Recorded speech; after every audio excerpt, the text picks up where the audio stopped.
Yo les amis, j'espère que vous allez tous très très bien, et je suis super content de vous retrouver pour débriefer un match passionnant. Audacieux, courageux, fidèle à sa devise, Tottenham a brillé, et a donné du relief à une rencontre que City a voulu aplatir à plus d'un titre. On analyse.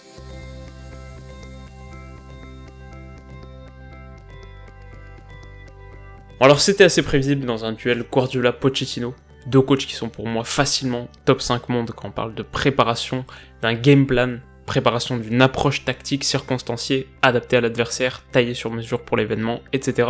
C'était assez prévisible, mais on a eu une vraie bataille d'idées. Et c'est une rencontre qui s'est jouée, pas nécessairement décidée, mais qui s'est jouée en bonne partie sur un tableau noir. Du côté de Manchester City déjà, on peut pas dire qu'on a vu une prestation standard, on peut pas dire qu'on ait vu du classique City, et je pense que c'était voulu. Après la mésaventure de l'année dernière, où son équipe avait totalement volé en éclats à Anfield, et puis après plusieurs saisons considérablement ternies par des revers spectaculaires en Europe, Guardiola a pour une fois semblé prendre le pari inverse. Et alors que traditionnellement on est habitué à voir ces équipes pratiquer un football très positif, prendre la charge du spectacle, endosser la responsabilité du jeu, bah là ça n'a pas été le cas, on a vu un City plutôt conservateur. Alors pour autant les principes qui ont fait la réputation de Guardiola n'ont pas tous été sacrifiés, on a quand même eu droit à un pressing très haut, quasi tout terrain et très énergique, on a quand même eu une équipe qui, à l'extérieur, a largement dominé la possession, 58,8% et 552 passes à 388, mais parallèlement on a vu beaucoup de prudence, avec des latéraux qui dépassaient pas la ligne médiane, avec des milieux qui se projetaient très peu. Bon, en l'occurrence, je pense que la frontière est pas toujours très claire entre conservatisme et aussi manque de créativité. Gundogan dans l'axe, de ce point de vue-là, ça a pas fait beaucoup de bien, par rapport à un De Bruyne par exemple. Pareil, Mahrez a eu beaucoup de mal à exister, et cette saison, il est bien en dessous de Bernardo Silva, qui était blessé et forfait pour ce match. Donc il y a des circonstances qui font que, mais il y a aussi des choix et une attitude presque cynique qui ressemble pas du tout aux équipes de Guardiola. Kane a pris un nombre de coups phénoménal, même avant de devoir sortir sur blessure. Fernandinho a carrément essayé de le faire sortir de son match. Otamendi a collé quelques taquets assez francs. Même Mahrez a sorti une énorme faute tactique sur Lucas à 0-0. C'était une approche très particulière et rare, et qui a en tout cas contrasté avec ce qu'on a vu en face. Parce que pour parler maintenant du plan de Pochettino, on peut pas dire qu'il n'avait pas été transparent. En conférence de presse d'avant-match, il avait annoncé vouloir aller chercher City, être agressif sans ballon, y croire, manifester beaucoup de volonté. C'est exactement ce qu'on a eu. Alors contrairement à City, j'ai pas vu du côté de Tottenham un pressing tout terrain, mais par contre, le bloc était très haut. Et dès que ça basculait sur les côtés, ou que ça approchait de la ligne médiane, Tottenham déclenchait avec une grosse intensité, mais surtout avec beaucoup de fluidité dans l'agression.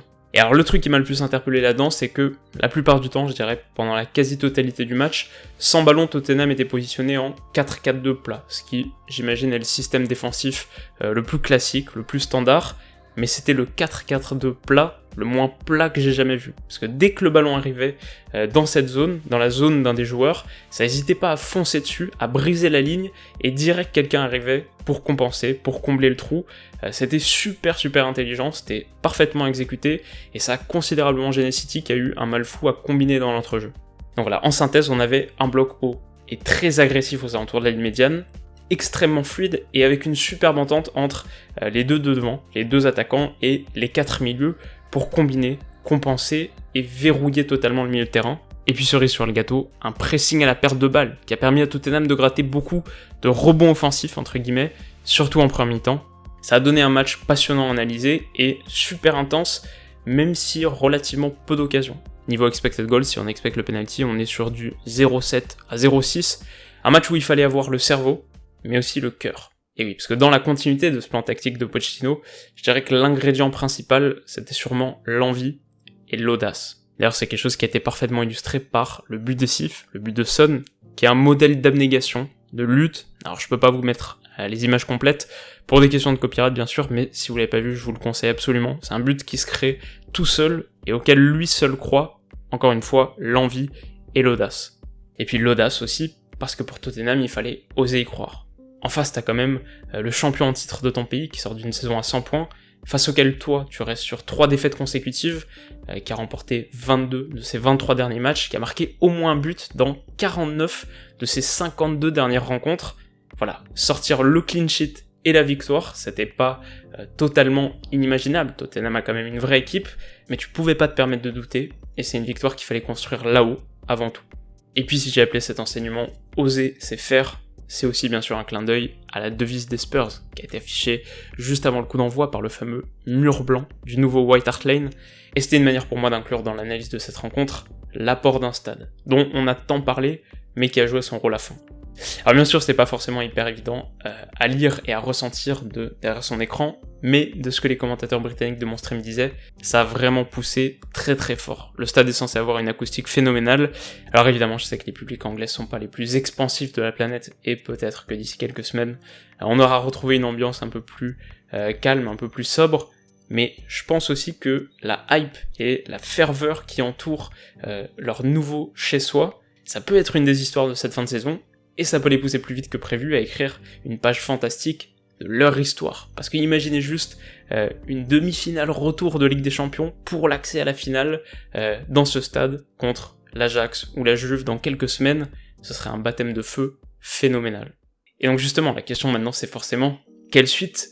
Et alors au sein de tout ça, la grosse mauvaise nouvelle de la soirée pour Tottenham, c'est quand même la blessure d'Harry Kane, qui en seconde mi-temps a subi un choc très sévère au niveau de la cheville dans un contact avec Fabian Delph, selon Pochettino hier soir, et ils vont refaire des tests aujourd'hui évidemment, mais selon Pochettino, il y a de bonnes chances pour que ce soit grave, et que ce soit la fin de la saison pour Kane, ce qui serait plus qu'un coup dur. En fait, si le but de Son a totalement transformé l'histoire de ce match et la lecture qu'on peut en avoir, faut pas oublier qu'en seconde période, et particulièrement à partir de la sortie de Kane, Manchester City a totalement commencé à prendre le contrôle de la rencontre, et Tottenham était acculé dans sa moitié de terrain, arrivait plus à s'en sortir.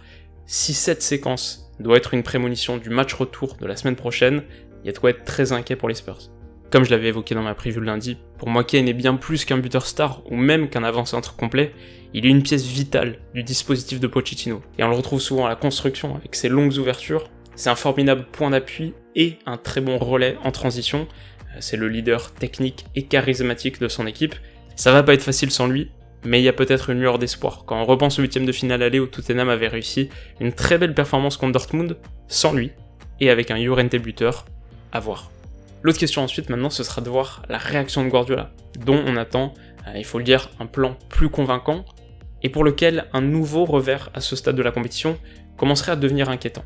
La stat a pas mal tourné dans la foulée du match, mais sur ses 26 dernières rencontres de Ligue des Champions à l'extérieur, Guardiola c'est seulement 6 victoires.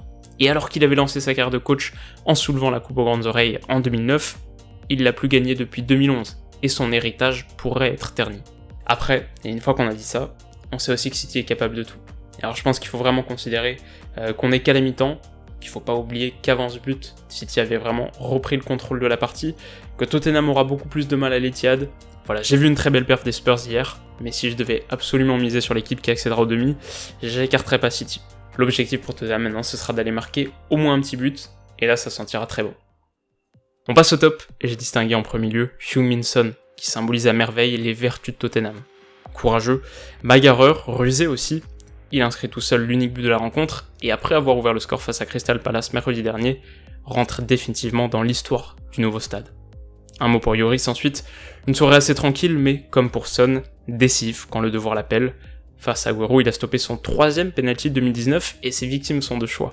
Vardy en février, Aubameyang en mars, son défaut est devenu une qualité, qu'il espérera démontrer à nouveau en mai.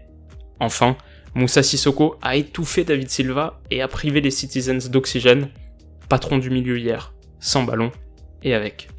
Niveau flop ensuite, les décrochages d'Agüero n'ont pas apporté de solution et ont peut-être davantage créé de problèmes.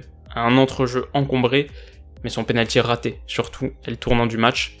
Delph, lui, n'a pas grand-chose d'un défenseur et face à Son, il s'est trop livré quand Riyad Mahrez a tenté mais raté.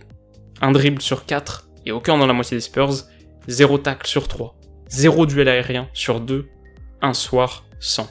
Et Guardiola espérera sans doute retrouver Bernardo vite. Pour finir, un petit mot sur l'autre match de la soirée, et comme le montrent ses stats obtenues via l'application mobile OneFootball, Liverpool a réduit Porto au silence à Anfield.